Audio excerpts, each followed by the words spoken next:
Good morning, Breakfast with Bacon fans. I am Dr. Christine Bacon, and I am excited to bring you today's guest. Sue Ellen Browder was a guest on my show before, but this is the first time you get to see her beautiful face because she's on my video podcast. And her story is so intriguing, I think.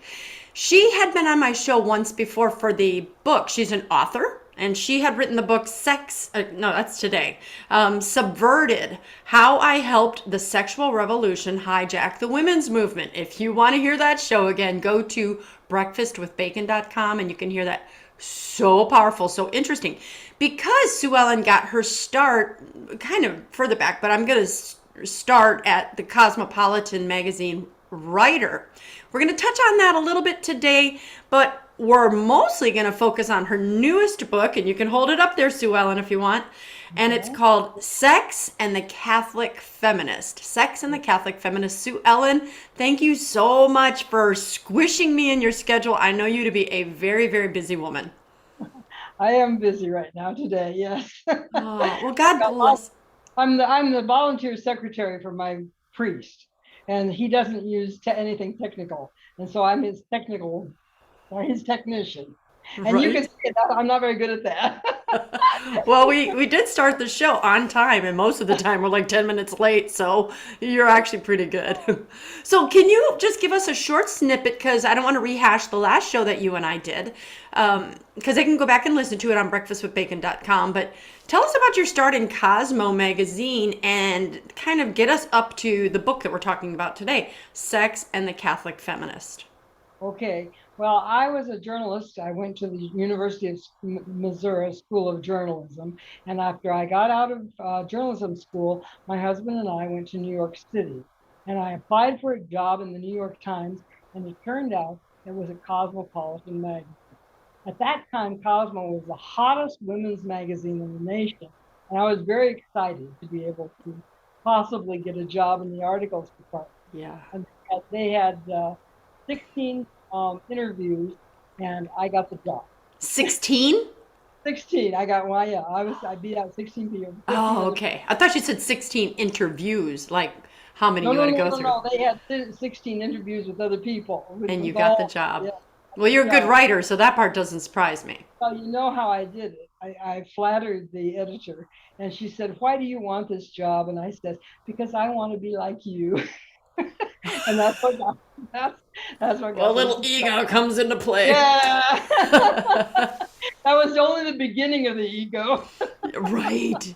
Well, so did you like it? What did you write about? Tell us what you learned about Cosmo, because I know the answer. Okay, well, I was on staff for only 6 months. I was an editorial assistant, basically a glorified secretary. But while I was there, what I found out, and I've now reported in Subverted and also in Sex and the Catholic Feminist, in both of them. What I found out at that time was the sexual revolution and the women's movement were two radically different movements. Helen Gurley Brown, who had started Cosmopolitan, and she had changed it into a sex rag from a general interest magazine, would have loved for Cosmo to be part of the women's movement. But Betty Friedan, who had launched the women's movement with her book Feminine Mystique, called Cosmo quite obscene and quite good. So how did those two get joined together? How did we get to the point where so many young women think to be free, to go to college, great degree, have a fantastic job, and be as sexually free as possible? You've got a lot of noise. Do you have that? I don't hear any noise, but I have a hard time hearing you. So you're not as loud as you were. This is our technical issues, ladies and gentlemen. This is how we do it. Well, so, I don't know how to. See, now you're sounding good. Just keep yourself close to the mic, and you're good. All right. Okay, maybe it's. Actually, that's really good right there. Okay. Anyway, so at Cosmo, the women's movement and the sexual revolution were two radically different movements. So how did those two get joined together? After I became a Catholic, and I didn't become a Catholic until 2003, I was 57 years old. And this period you're talking about when you wrote at Cosmo was in the early 70s? In the early 70s, I wrote for Cosmo. So I was there for 6 months and saw the inside of how it worked. but I wrote for the magazine as a freelancer for the next 20 years. Okay. So I was there off and on, but I was writing for the magazine. Anyway, the sexual revolution and the women's movement were two radically different movements. So how did they get joined together? After I became a Catholic, people began asking me that question, and I said, I really don't know. I just knew that they were separate. And so I started researching it. I'm an investigative reporter. So I started looking into it. And I have a friend who she says, was it abortion? And I said, no, I think not. So it was abortion that joined the sexual revolution with the women's. And how did that happen? There's been section of Catholic Feminist, but also in Subverted, we tell the story of how Betty Friedan was basically conned by a man to insert abortion in the women's movement, in the National Organization for Women. You got blurry there. You said Betty Friedan was conned. Is that the word you used? Con, yes. Yes. She was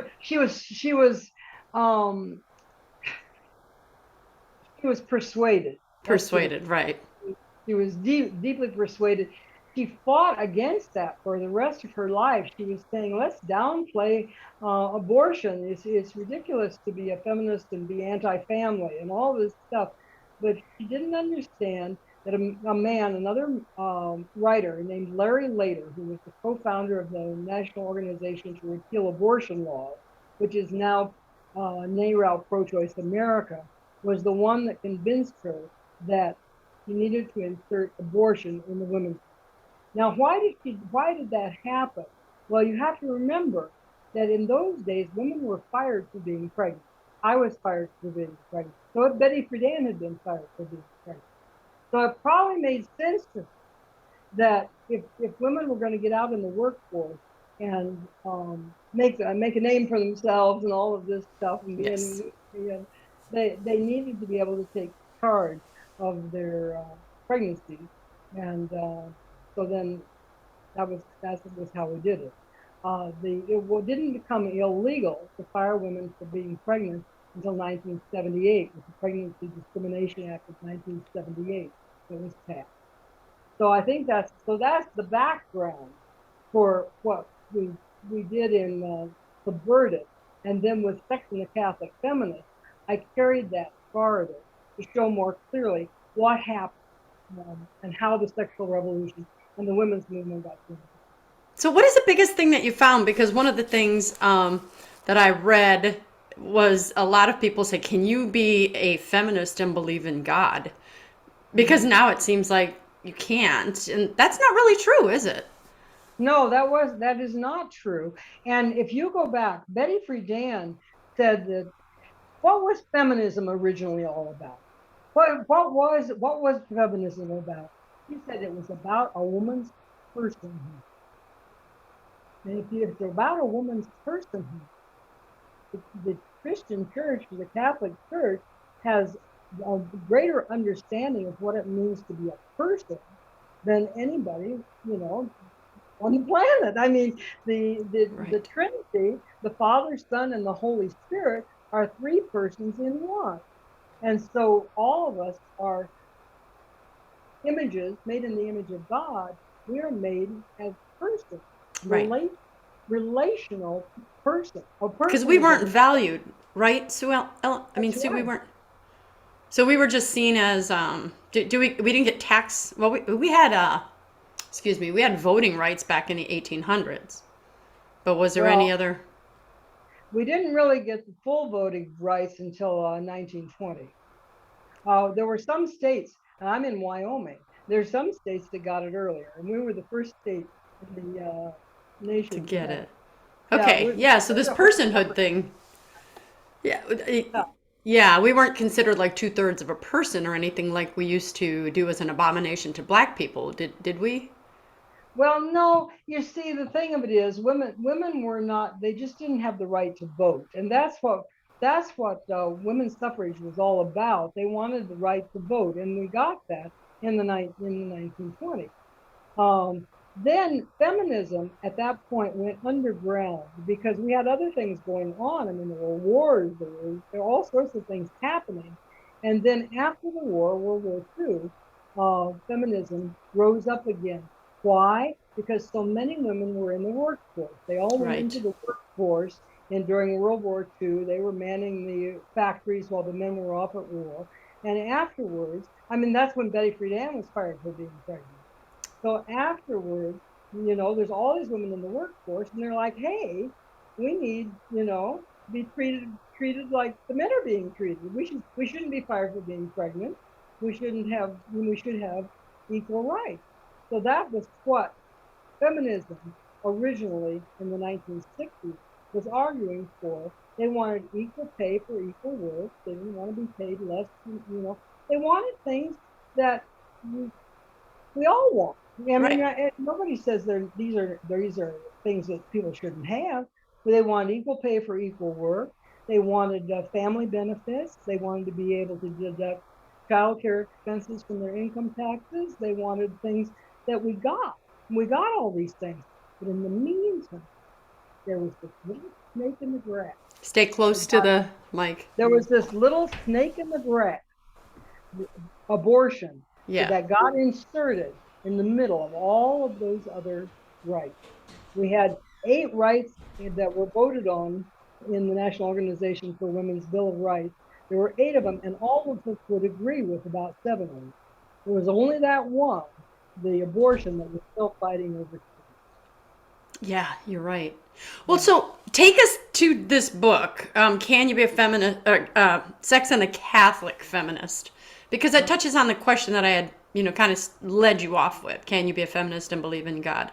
So you took what you wrote in Subverted now and take it to the second level. And so the second level, if I'm correct, is focusing on faith and feminism, or am I Yeah. misunderstanding that? Yes. Well, it shows that the original feminists were searching. There was no conflict between faith and feminism.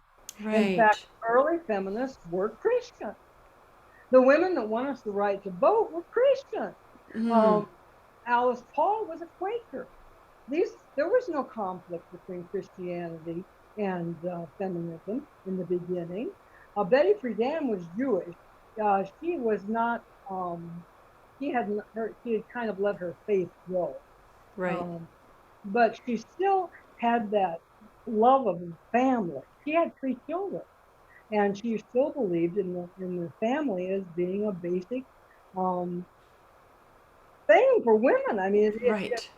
love, The joy. her happiness, right? The Yeah, place that made her right. feel most fulfilled for the most That's part. right. That's right. Well, she had a bad marriage. She did get divorced, but she loved her grandchildren. She loved her 3 children. She had her grandchildren, and the family. In fact, I was originally thinking about calling this the family feminism, because that's what the feminism originally was. So how did it get hijacked? Well, first of all, it got hijacked by inserting abortion, which was a contradiction, you know, Right. into the women's movement, because you can't have a feminism that is for the family and against motherhood. You Right. can't Right. you can't have that. You can't have that. And then the other thing that happened was that Betty Friedan was not a look. She was not a beautiful lady, and the media. She wasn't a media star. So what happened is in the early '70s, Kate Millett came along. I don't know if you've ever run into that name, but Kate Millett came along, and she wrote a book called Sexual Politics. And she's the one who was so anti-family. She was a Marxist. She hated her dad. She was very angry at men. She hated God. She said, that God was against women. She was Catholic. That was interesting, but she didn't understand her Catholic faith. Sure. She was anti-family, and she says the patriarchy has God on its side. And so she was the one who gave us this anger against the so-called patriarchy.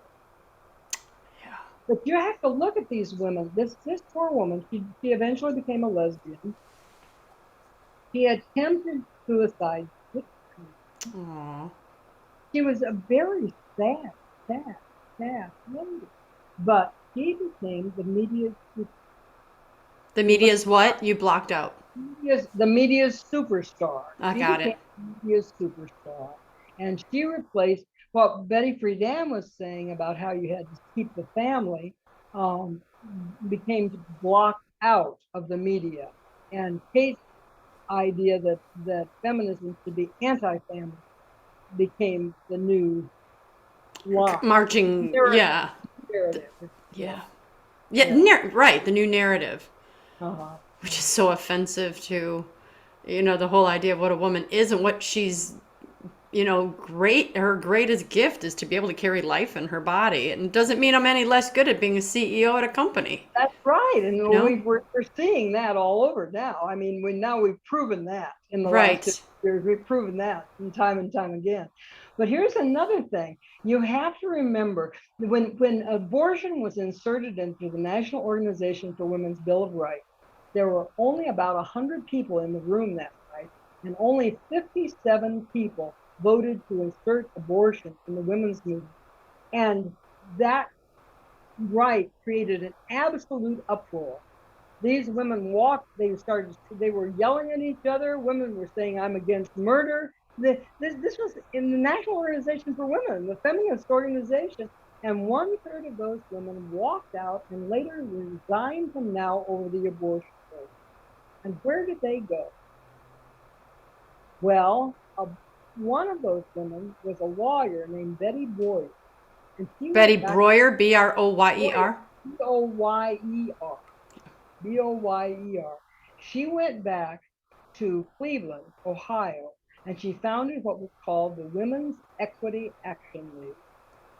And those women, pro-life Christians, won so many rights for women that we now have today. They went to court and they fought against the help wanted male and help wanted female ads. Oh, yeah, I didn't know that until you said that on our last show. I didn't You even. didn't know that? You told me Yeah, on the last show, and I remember being stupefied. It was like, what? But I was born in 1964. I reaped the benefits of all the fighting that many women did before me. sure, exactly. They fought for all sorts of rights and won them. These were pro-life Christians, but nobody has heard of the Women's Equity Action League. Even in Cleveland, when I went there to speak at a pro-life conference, they hadn't heard of Wow. Betty. Why? Why were these women so undercover, if you will? Even they were winning all this stuff. Why were they so undercover?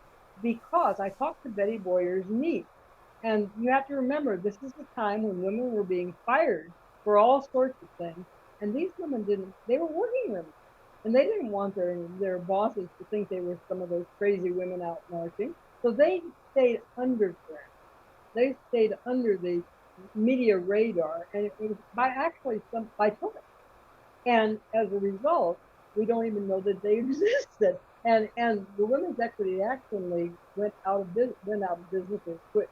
They won all their rights. They won what they wanted, and so they disbanded in I think about 1989. Wow. So when we're talking specifically about the Catholic feminists, because you mentioned a couple times that a lot of these women are Christians, but the Catholic feminists, I know a lot of it is people are unaware of what John Paul II wrote about feminism, right? And he wrote about the new feminism, and there is this pro-life thread that I'm following from what I've read, and Right. that kind of diverted the two. What does the church? What does I mean? I know, but I'm saying for the Yeah. viewers, what is the church's absolute on? Do they speak on feminism? Do they list it in the Catholic Catechism or?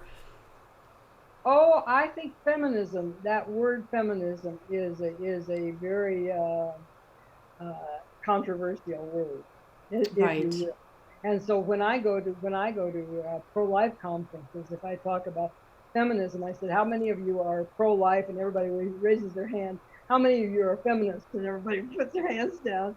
But they don't understand that the dignity and respect for women.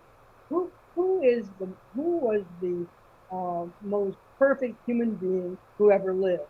Mary, the Virgin Mother of Mary. God. Yeah. a woman. People would say, well, Jesus, but Jesus was God and Jesus was That's man. So we're right. saying the only human that was perfect. Yeah. That's right. So this was without Mary, she is the prototype, if you will, for all human beings. And so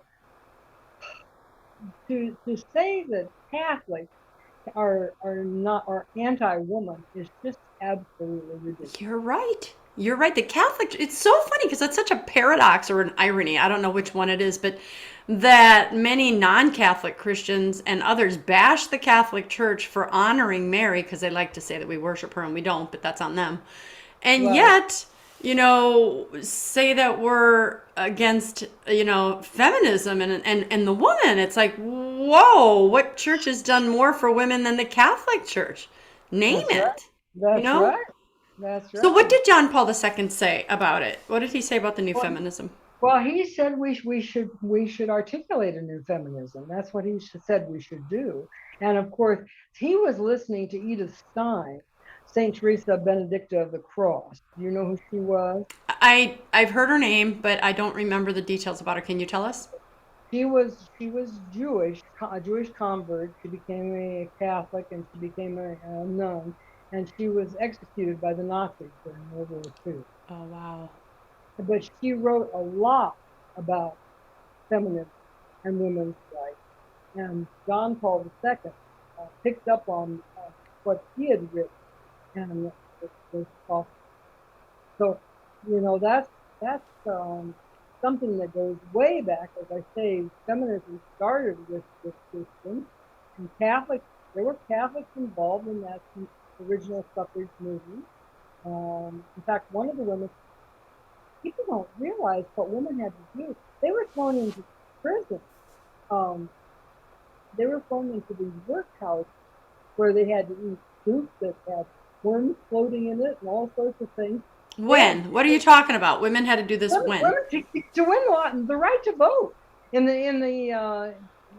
before 1920. Okay. All these women really, they went out and picketed the White House for months and months and months in all sorts of weather and everything. They were thrown into workhouses. They were stripped bare. They were treated absolutely horribly. And Alice Paul, who again, as I say, she wasn't Catholic, she was a Quaker, but there were Catholic women with her. They were all when they said, "Oh, this is terrible. You've got to stop." He says, "Yes, it's terrible for us, but it's even worse for the administration because now they have lost, and we have won. Because now they have what? You were hard to hear. They have lost, and we have won." When she's being, she was she was being starved. She was being force fed when she refused to eat this terrible food. Slop. Yeah. Yeah. So these women were very tough. They worked very hard to get us to where we are right now. All Christian, some Catholic, some Protestant, but all together. And we are still all together on this pro-life movement. Yes. This is the true feminism, and the media don't seem to realize it. Yeah. Because they think, well, they don't realize it because they like to use women's bodies, to get attention, Yeah. If they ever dug into the issue or just slowed down, I mean, it's just no one wants to because they're afraid that they'd have to change their perceptions on things. But yeah, the whole idea that a woman can go out and be used, which we have no problem acknowledging that the female is the gatekeeper for the sexual act, right? A guy doesn't have sex unless the woman says yes. If she doesn't say yes, then it's rape. Except for the Me Too movement, where it turns out on its head and you can do whatever you want. But so women are the gatekeepers, and yet when they're told to go out and conquer and have as much as you want, the women are still, there's no conquering because you don't have to worry about a man saying, well, let me decide when and where. He's kind of like, really? You're just making it that easy? Because that's the number one thing I want. And that's right.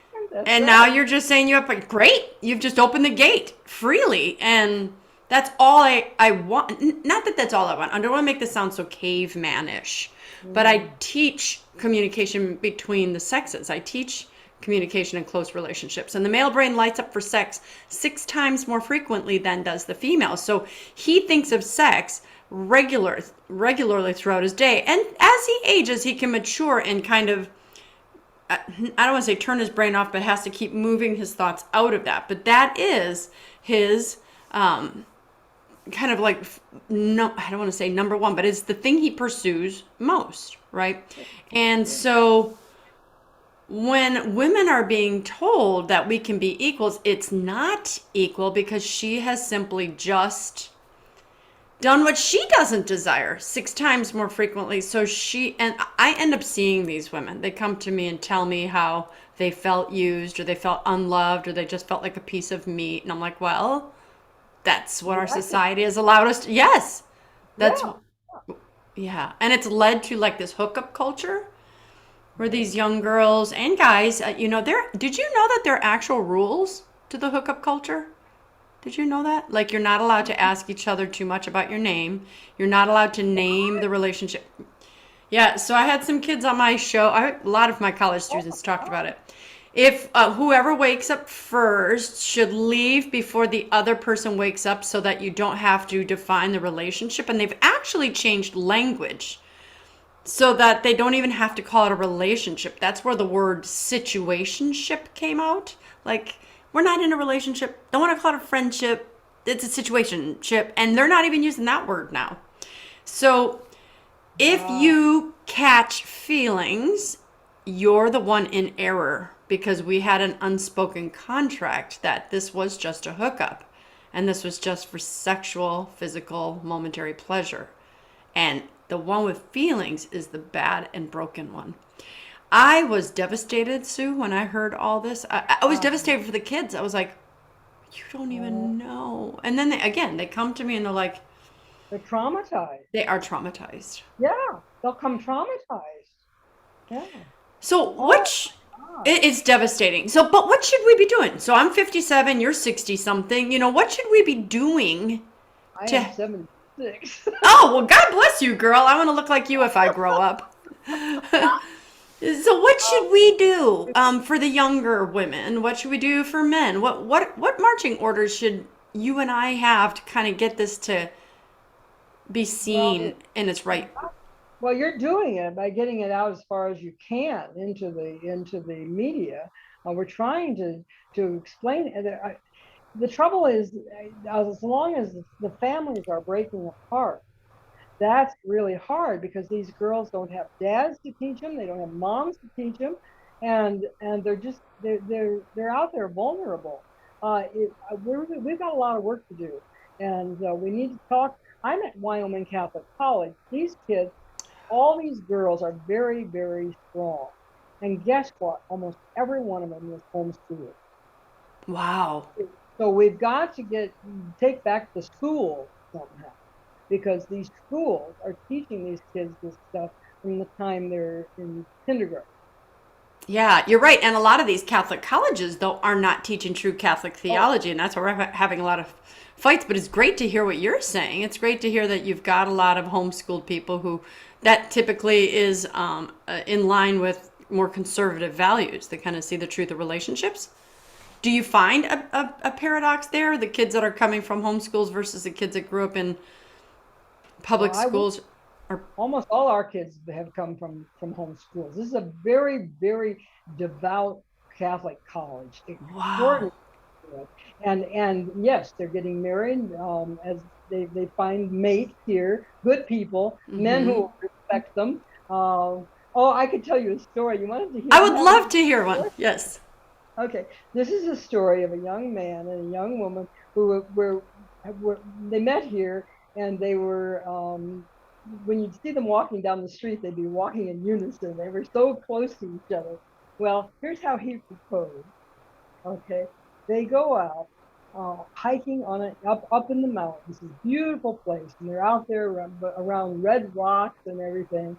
And he gets down on his knees and he reads her a love poem that she wrote to him. And then he finishes it in the same rhythms and everything, a love poem back to her that he wrote to her. And then he takes out his ring and he says, "Are you ready to die?" Aww. And she says, "Yes." Aw, that's fantastic. You know what's Yeah. even better about it is the fact that they're still in college. And part of the other thing that came with, hijacking the feminist movement is saying, go out, get your career, do what you have to do first, Right. and then get married and have a family, which I could have a whole 3 hour show just about that because studies Right. show that people get married earlier, their marriages last longer than those who get married later. And yet our marriage age, last I looked, was 26 for females, 28 for males. And the worst part is more babies are being born outside of wedlock than within now. So many people are choosing not to marry at all. But the problem is when we marry too late, I've developed my own patterns and ways of living, and you've Right. developed yours, Right. and we come together. It's like, I have always put my shoes this way. I have always done this on Saturdays. I've always done that. So when you get married younger, the two shall be as one. We grow together more easily because we haven't had all these years of, here's what I prefer to do. The selfishness that is the human being, that is our human nature. So and did you know, here's a question.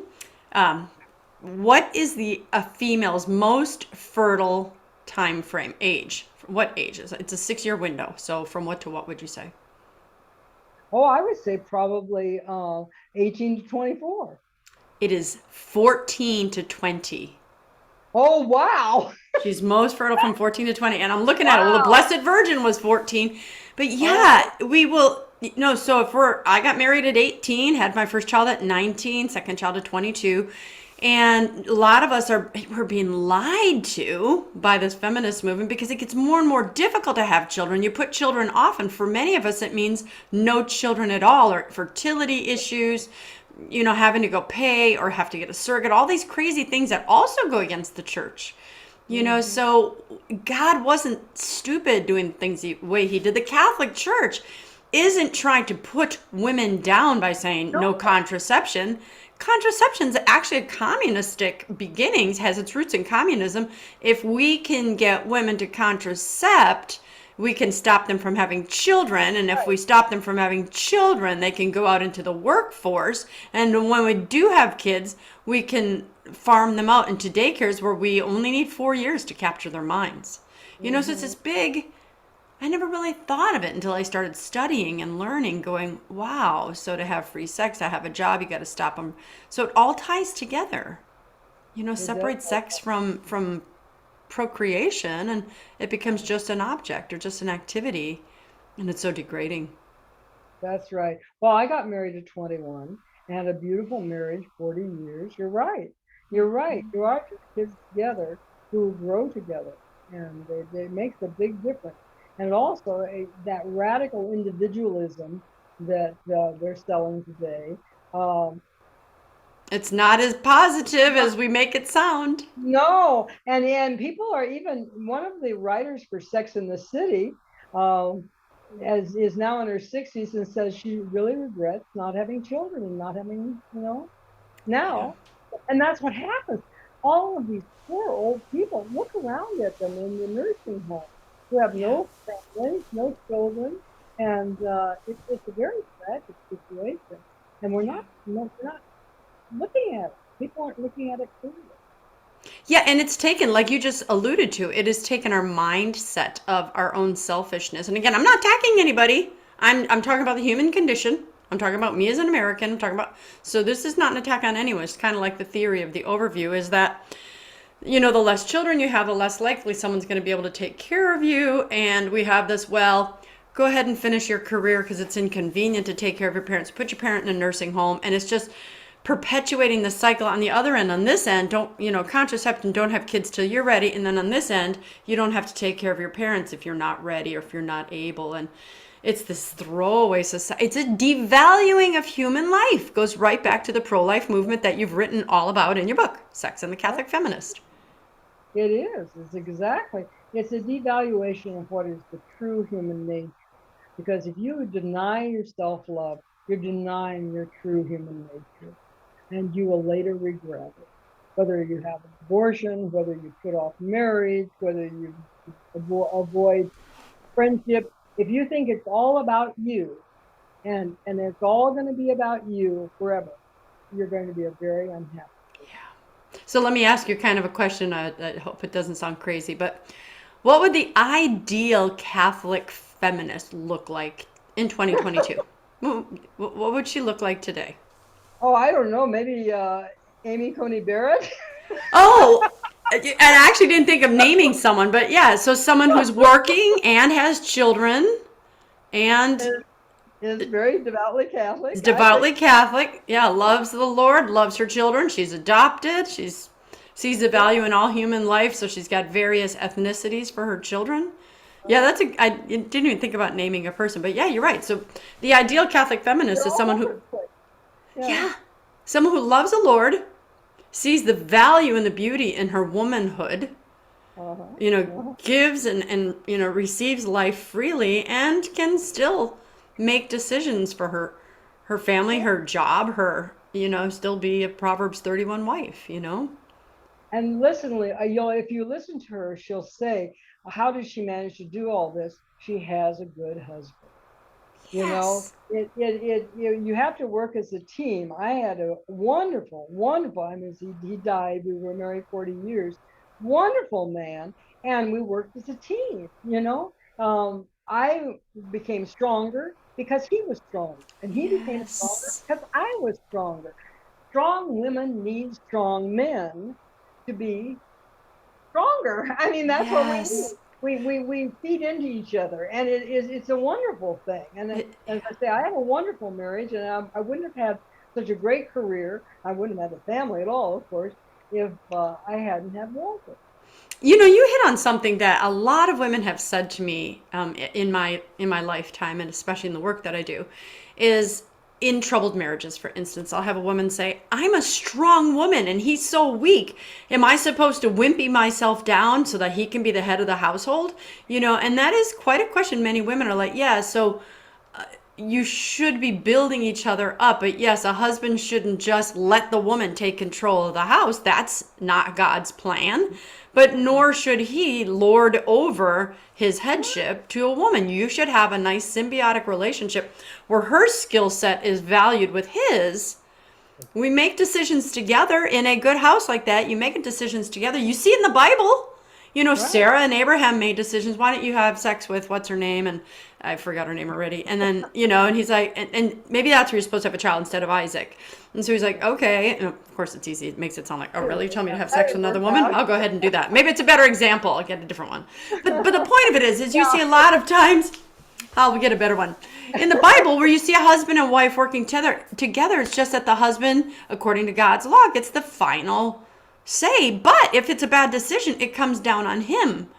And you know what else is really funny too, Sue? Women have no problem acknowledging the headship of a CEO or an XO or a vice president at a company because they understand hierarchical structure. Someone's got to be the boss. If we don't have someone making the final decisions, but we're a board, like we're a board of directors, we all get say so. And yet in our homes, it's like it is so abhorrent to the idea of the new millennium idea of what a woman is. Don't you dare let a man tell you what to do. Well, you do in the workplace. Well, speak to that. What do you think about that? What are your thoughts? Am I off on that? Do you? Well, of course, women in the workplace also tell other people what to do. It's not, you know, I But they do in the home too. in our family and in my family with my husband, we were team. We didn't. Nobody told anybody what to do. We just worked together. We worked Right. it out. We Right. worked it out.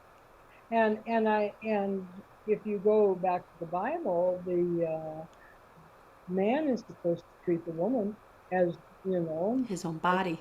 yeah, as his own body, as the church. I mean, he's supposed to die for her, and she's supposed to die for him. We die to ourselves to be born Yes. in each other and to be born in God. And a marriage is like the Trinity: Father, Son, and Holy Spirit. We're all interdependent, interconnected. It's not. It's an image of the Trinity. Yeah. It's There's a whole new understanding coming out of John Paul II's understanding of love. And also, it's been going on for a long time. There's a theological anthropology. And the theological anthropology says man and woman and in marriage are an image of the Trinity. Father, Son, The lover, the beloved, and the love that goes between them. Amen. Wow. And so that no does the Trinity tell each other what to do and fight each other? No. They're interdependent. It's based on love, not on power. Right. And look at Jesus. He was God, equal with the Father, but he submitted himself to the Father. He said, he's the boss, and I have no problem doing what he tells me to do because I love him, he loves me, and I know he's got nothing but my best interests at heart. Yes, we're in a fallen world, and we aren't in a perfect love like God is, but that's the way it should work, and that's why we're to aim towards that. Yes. We're supposed to aim towards that perfect love. And as marriage progresses, it gets better and better. Yes, it does. And that's what I want to tell people. If you're going through some hard times, don't worry about it. It'll straighten out. Hang in there. Hang in there. But it just gets better and better. It does. Yeah. We're coming close to the end of our time, but let me ask you, first of all, where can people get your book? Can you hold it up again and tell them? Okay, yeah, you can get it on Ignatius Press on their website, or you can get it on Amazon if you want to, or Bookfinder, any place. So Sex and the Catholic Feminist by Sue Ellen Browder. Right. Mm-hmm. Right. And as I say, it's right there with Subverted, so the two kind of go together. Yeah, I really do suggest you guys get the first one too, Subverted, How I Helped the Sexual Revolution Hijack the Women's Movement. Very, very good read, as you can tell by the title. Sue Ellen, what would you have our viewers do differently as a result of something they heard today? Oh, honey, I don't know. I don't know what they're doing. so how can I know what they should do differently? Okay, so we want to kind of get this ideology out there that, feminism is not apart from God. It is not abhorrent to our nature of what God made us as women. No, it's not. I just, if you've got children or try to help other people come to this reality. God's reality is the path to love and truth and freedom and joy. And I didn't find this until I was 57 years old. I was out running around in the world trying to find truth and love and joy, and it wasn't until I came into the Catholic Church that I found it. So do not think that the church is against women. The church is the best thing forever. Yes. So go into the church. So maybe that's our thing. Go to church. Go improve the church. As I say, I am now the volunteer secretary of my priest. He uses my computer for his online classes. I work with the church all the time now. This is my new life. Yeah, and you haven't lost any of your power or your value or your freedom. No, you gain power and freedom and joy. When you're out there in the world trying to listen to all of these things in the world, on the internet, in the movies, all of these things, you lose your interior freedom. So, the interior freedom comes from loving God and neighbor, right? The love God first. We're all trying to love the neighbor and forgetting about God. You can't do it. Good point. Love God first and then love your neighbor. Last question, and it's not really a question, it's a statement. It's a fill in the blank. Okay? Sue Ellen Browder, right? When I die, I will know my life has been a success if I'm in union with God. Amen. Amen. Sue, you have been such a pleasure. It's nice to look at your face this time. Last time I had you on the real radio, as I joke, the stuff people can listen to in their car.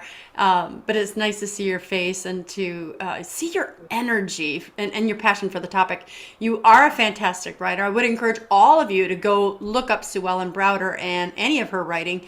The first book is very good. Actually, go to my radio show, breakfastwithbacon.com, and she talks about how they twisted things that they would do in the magazines, how to over-sexualize things that just weren't true to try to drag and suck people in. And she talks about her small town upbringing and how, it was made to glamorize and how she was made to feel like, well, you country girls don't know anything, and this is what the real city girls are doing. It was such an eye-opening interview. Breakfastwithbacon.com. Go ahead and just type in the search bar on my website, Sue Ellen Browder, and it'll pop up and you can listen to it. And you can share this one as well. This is going to be uploaded to YouTube, Rumble. I do want to ask you to start subscribing because there's been a lot of censorship out there, and it is only a matter of time before anyone who has a perspective that goes against the narrative that is being pushed in our media right now.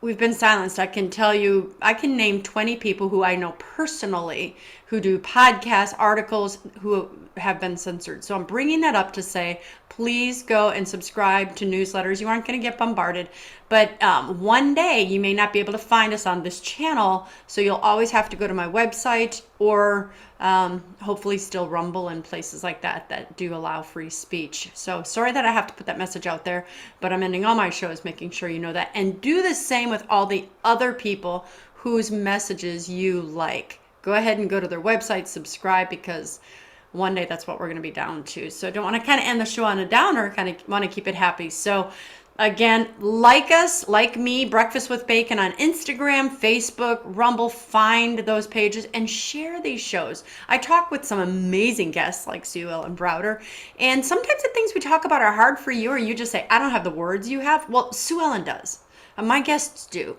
Let us do the talking for you. Just share the show with them, and if they don't agree, they don't agree, but you got the message out there. Maybe this is what you need to do to let people know that you can be Catholic, love the Lord, and be a feminist, for instance. Crazy thought, right, Sue? Crazy indeed. All right. Well, do you have anything else you wanted to say before I take us off the air? No, I think we've done it, don't you? I do. So I just want to say to everyone, I am Dr. Christine Bacon. You lost me watching Breakfast with Bacon. And I want to remind you always to live your life sunny side up.